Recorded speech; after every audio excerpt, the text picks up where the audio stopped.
Why is it so hard to actually say what I feel? Just keep it together.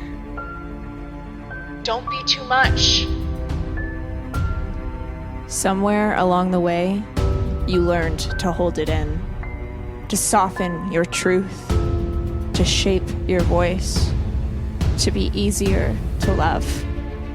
But your body knows, your voice knows, and there's a place inside you where nothing is forced, where everything real gets to exist. This is that place. Welcome to G-Spot.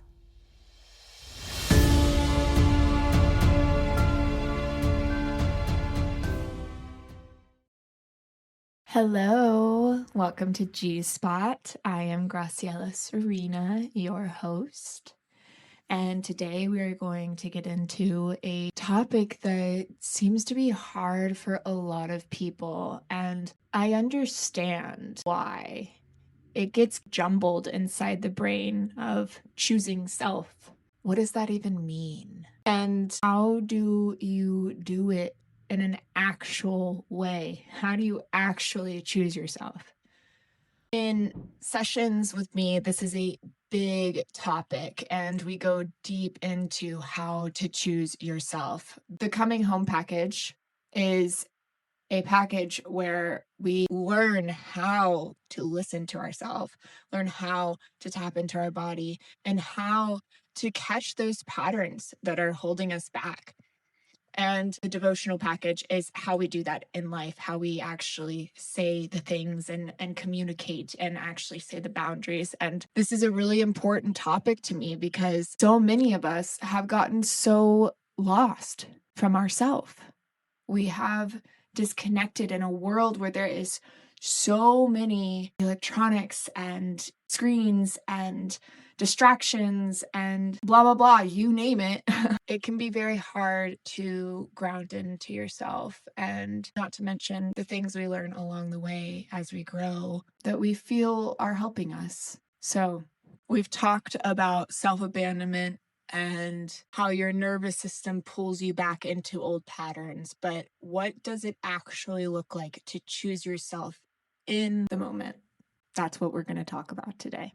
This can look like somebody asking for your time and you don't want to give it. You feel that something is off and you don't speak up. Or it can look like you want to say no, but you start explaining instead. Hey, me, I've definitely been there where I just start over explaining why I've said no when I don't really need to explain much. It's just a no.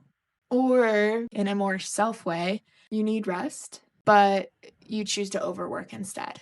There's many ways that this can look. These are just a few of them. But in reality, the hardest part of choosing yourself is not knowing what to do. Because deep down, I know this sounds crazy. You know what to do. It's the feeling that comes with letting someone down, or that awkwardness, or guilt, or shame, or fear of rejection, or the discomfort in your body. These are the parts that actually make it hard to choose yourself.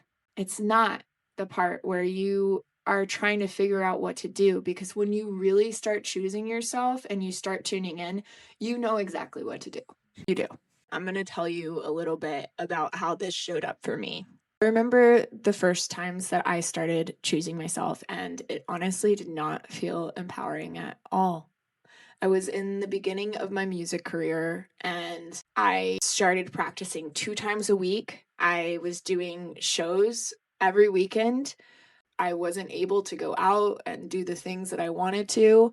And I found myself really having FOMO, really having a big fear of missing out. I had this strong pull to do it all, to see my friends, to still be going to events and be in the scene. And I had this tension. There was this tension. It's like, do I show up for my life that I'm building, or do I feed this fear that people are going to forget about me? Because that's a big part of it. you're missing out on people's experiences. You're not in those memories. At least for me, that's what it is. I'll speak for myself. And it's interesting because it wasn't all about wanting to have fun. It was this anxiety that I would be left behind. And I want to just disclose this by saying community is so important. And we'll probably go into an episode about that. But I'm talking those times when it's not aligned for you to go to everything. It's not aligned to just go in these cycles of being anxiously attached to a life that isn't helping you build what you're wanting to build, or it's coming from a root of fear. In the beginning, I did try to do both. I tried to do it all, and it was not sustainable. So I started making a decision. I started making different choices for myself. I stayed in and got rest. I said no to certain events and people. I prioritized my music, and it was so uncomfortable.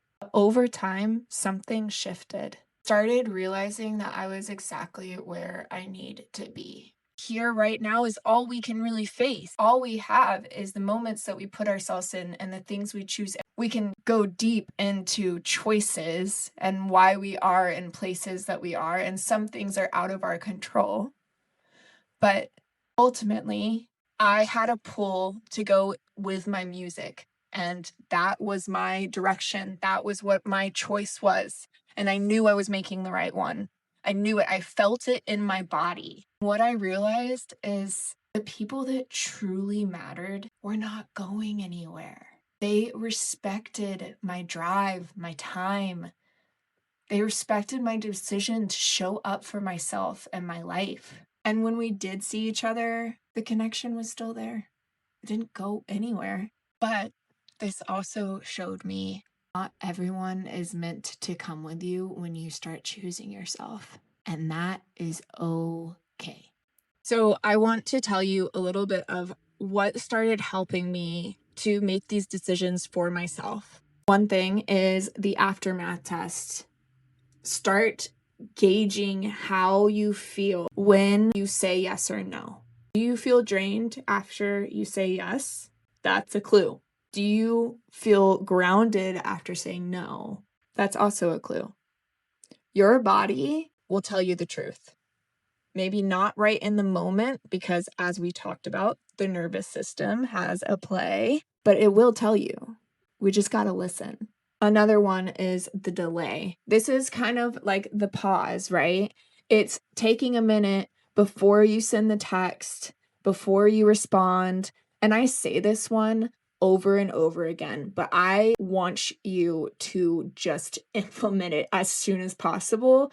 It's really something that has helped me so much. And I have no problem being like, let me think about that. I have no problem leaving a text unread if I want to try and think about what my actual true answer is. And that took some reps. That took some time. Speaking of reps, another one is trust reps, self-trust reps. This can look like being honest with yourself about how you're feeling. If there's a moment where you're saying something to someone, something hits, someone tells you something, what is really going on? Self-trust is that you're not lying to yourself. Also, in these self-trust reps, when you say you're going to do something for yourself, go and do it. This is such a big one. This is one that I feel like I am always talking about, because if you do not trust yourself, it is going to be very hard to trust other people. If you do not trust yourself, then there's a chance that you are letting other people lead your life. So self-trust reps. Don't over-explain. Try this one. Leave a place early if you say you're going to leave early and you want to get good rest. Things like that. Just keep on trying those little moments, because little moments are what actually create change. A big dramatic change is not always how to practice these tools. Every time you don't override yourself, you are creating evidence that you can trust you. Next is name the fear out loud. Now, if you're talking to somebody, you don't have to be like, I'm scared that you're not going to like me. Name the fear out loud to yourself. And if it feels authentic to you to be like, oh, I'm actually feeling a little anxious about how you're going to perceive me after I say this. If that feels good to you, by all means, I love a good, transparent conversation. But this is more being honest with yourself. And this creates the trust too, as well, right? And we kind of talked about this a little bit earlier, is if you name the fear out loud, then it gives it less power and you're being transparent with yourself. So examples of this is they won't like me. I'll be forgotten. I'll be left out. What's the real fear? When you name the fear, it loses power. Next, we have let it be awkward. I know those little awkward moments are so awkward, but choosing yourself means that that's going to happen sometimes. Let it be. There may be weird energy. There may be dramatic pauses. There may be moments where it feels like you need to say something or over-explain. You don't need to know what to say all the time. And that doesn't mean that you did it wrong. The last one is, and this ties into our first episode of don't perform the no. Like performing period in life, unless you're performing in a beautiful, authentic, expressive way that feels aligned with you, like in a play or like me on the stage. But do not perform the no. That's a huge one. It's subtle. Don't over-explain the no. Don't over-soften it. And this doesn't mean that you're just like sassy Magoo and you're like, no, I don't have time for that. We don't need to be brats. We don't need to be rude. This means taking a step towards your boundary and not backpedaling it, but being firm and saying no and not over-explaining it. The more that you perform your no, the more that you abandon yourself inside of it. Choosing yourself isn't about being harsh. It's about being honest. And just because you feel discomfort does not mean that you did it wrong. People who really respect you are going to lift this up. And it may be uncomfortable at some point if you said yes to them to every single thing that they want and need. But the people who really are meant to stick around will, because that's true love, to actually want somebody to respect themselves and to not abandon themselves and to show up. And I know that doing something new, no matter how small, is edgy. It can be very edgy. I do believe that you got it. And if you really dedicate yourself to choosing this path of not abandoning yourself, I promise it will make a difference. You don't build self-trust by thinking about it. You build self-trust by showing yourself in small moments that you will no longer abandon yourself. Thank you so much for listening to this episode. Please let me know what you think. I would love to hear from you. And remember, it just takes small moments over and over again. Just keep on choosing yourself. See you next episode. Mwah. Thank you for listening to G Spot, where your truth turns you on. This isn't just something you listen to, it's something you live. So take what landed here and bring it into your next conversation, your next boundary, your next moment of truth. If you're walking this path and want to go deeper, find me on Instagram at Graciela Serena Music. You can find more information on how to work with me below in the show notes. And if this resonated, let it travel. Share, comment. I would love to hear from you. But most of all, remember, your truth isn't too much. Your voice isn't the problem. Stay there, in that place where it's real. I'll see you next time.